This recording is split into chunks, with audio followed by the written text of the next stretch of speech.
O que pensar sobre a religiosidade a partir da logoterapia? É o que vamos discutir juntos aqui neste vídeo. Antes, contudo, peço que deixe seu like, se inscreva no nosso canal se ainda não for inscrito e ative o sininho das notificações para que você não perca nenhuma contribuição da Escola do Sentido. E vamos para o vídeo. A partir desse material aqui, nós vamos organizar nossas reflexões a respeito desse tema. Então, existe a vivência do fenômeno religioso, independente da religião que a pessoa vivencia, que pratica, que experiencia, muitas pessoas vivenciam o fenômeno religioso. E ainda hoje, né, no senso comum, muitas pessoas quando vêm à terapia, têm um certo receio de falar da sua experiência religiosa com o terapeuta, porque acha, assim, né, por uma série de questões, dentre as quais, né, acha que o terapeuta vai achar uma besteira, que ele vai achar menos importante, ou que o terapeuta vai entender que aquele não é o espaço para falar daqueles assuntos. No entanto, muitas vezes a experiência religiosa, o que a pessoa vivencia na sua religiosidade, se desdobra em temas existenciais. Então, por exemplo, né, sobre a perspectiva de futuro, sobre o que eu quero para a minha vida.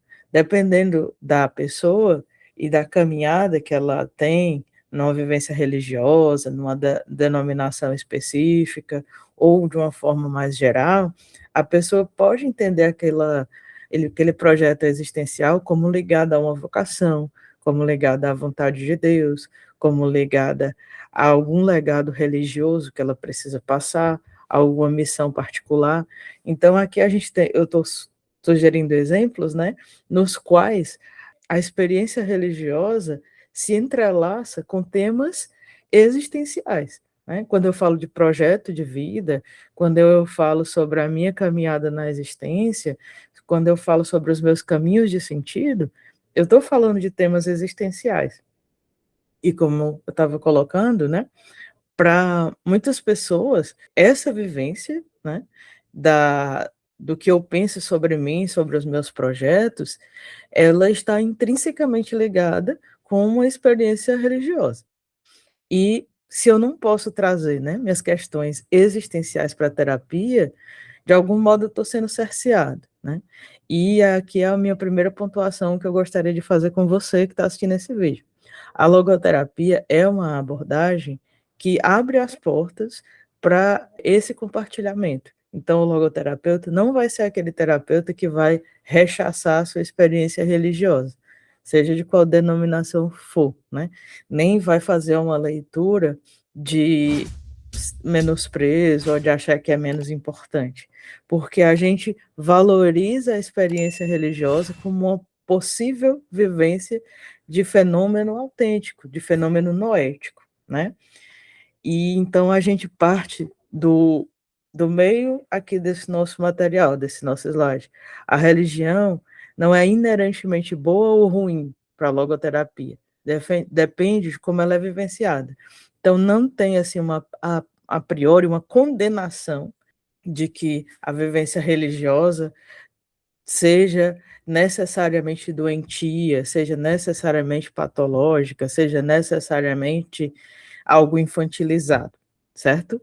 Mas veja a continuidade, né, do que a gente estava lendo. Depende de como seja vivenciado. Então, também tem esse outro elemento.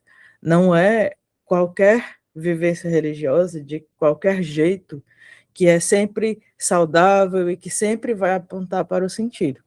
Porque neste, como em outros pontos, neste fenômeno religioso, como em outros fenômenos, depende de como nós vivenciamos, como nós nos relacionamos com a vivência, né? Com aquilo que aparece na situação.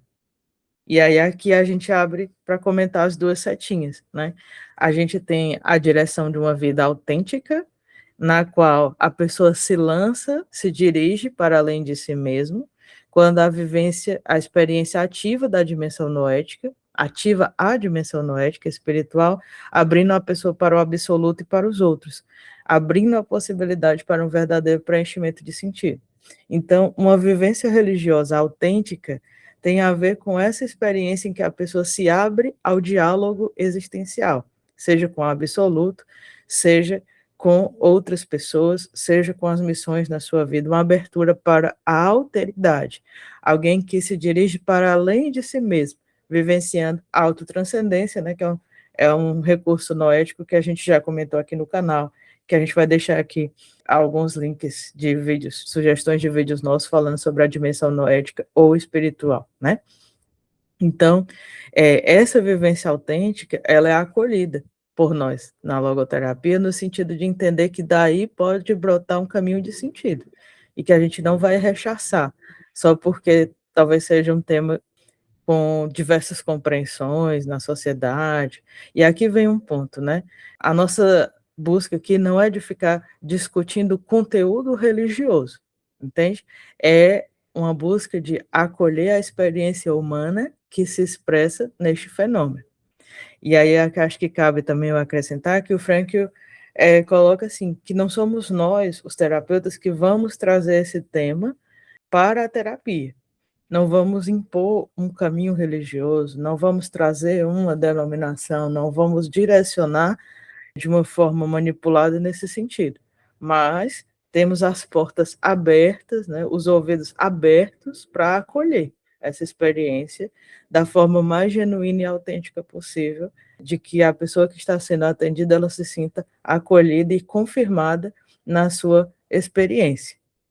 Porém, eu queria voltar com você aqui nesse depende de como é vivenciada, porque também há a possibilidade de se vivenciar a experiência religiosa de uma forma neurótica, direção, para dentro, fechamento, quando ritos funcionam apenas de modo prescritivo, encerrando o indivíduo em si mesmo, evita o diálogo com a realidade. Então, aqui nós temos alguns elementos. Quando a experiência religiosa pode virar uma prisão, né? Então, por exemplo, quando a pessoa ela se apega tanto aos ritos, que esses ritos eles se tornam mais importantes do que a fundamentação da própria fé. Então, assim, se eu me comprometi a fazer tal prática religiosa tantas vezes por dia, tantas vezes por semana, e aí se eu não fiz por algum motivo, até plausível, mas eu não me sinto contemplado se eu não fizer, né? Então, esqueci de fazer, então eu vou sofrer uma represária, então eu estou culpado, né? Então, quando a pessoa se apega muito a um rito e aquilo vira o fim em si mesmo, né? E não o caminho para o absoluto, e não a abertura para o diálogo, podemos ter uma vivência neurótica aí, né? Quando ele coloca aqui também, evita o diálogo com a realidade, né? Então, quando a realidade que se coloca para a pessoa de uma forma e ela não é capaz de entrar em contato com essa realidade e busca o refúgio na via religiosa, né, também está sendo uma experiência de adoecimento, né? Porque a religiosidade pode ser uma forma, um caminho super possível de a pessoa, a partir dele, né, vivenciar o enfrentamento com as realidades, muitas vezes com as realidades difíceis que nós passamos, com as realidades trágicas que nós passamos. Porém, se ao invés disso, né, aquilo é vivenciado pela pessoa como um caminho de fuga, né, uma rota de fuga, de não entrar em contato com o que está acontecendo, com o difícil que está acontecendo, com o desafio que está acontecendo, com o trágico que está acontecendo, nessas circunstâncias, né, pode ser que a vivência religiosa daquela pessoa esteja contribuindo para um fechamento existencial, para um recrudescimento dessa busca da fuga, né? Então veja que não é a religiosidade em si, né? Mas ela pode se tornar um caminho de fuga a partir de como a pessoa vivencia. E aqui então fica a nossa conclusão que a gente queria compartilhar aqui neste vídeo. O fenômeno religioso é um fenômeno acolhido pela logoterapia. A religiosidade pode ser uma das expressões de vivência noética. Pode ser um importante caminho de abrir caminhos para o sentido, de desdobramento de sentido, né? Não é algo que o terapeuta vai trazer e vai impor na terapia, mas ele tem a porta aberta, né, na logoterapia para acolher a vivência religiosa do paciente, mas isso também não é toda essa abertura, essas considerações não são uma romantização da vivência religiosa, achando que ela sempre vai ser positiva. A gente precisa acompanhar, né? O logoterapeuta é um acompanhador da existência. Nós precisamos acompanhar como a pessoa vivencia aquela experiência, né? E a partir de uma compreensão fenomenológica e vendo junto a ela quais caminhos aquela vivência religiosa está proporcionando para ela e se nessa vivência religiosa ela está experimentando uma autotranscendência, uma abertura, um direcionar-se, ou se ela está vivenciando um fechamento, um aprisionamento em ritos, um aprisionamento em leis, certo? Então, eu queria compartilhar isso com você. É algo que é muito perguntado para nós em diversos espaços em que a gente fala da logoterapia e que fazia um tempo que a gente não tematizava aqui no canal. Espero que você tenha gostado. Deixo aqui um grande abraço e convido você, né, a se inscrever no nosso canal se não for inscrito ainda, deixar o seu like no nosso vídeo e deixar aqui nos comentários, no espaço dos comentários, sugestões de outros temas que você gostaria de ver aqui no nosso canal da Escola do Sentido.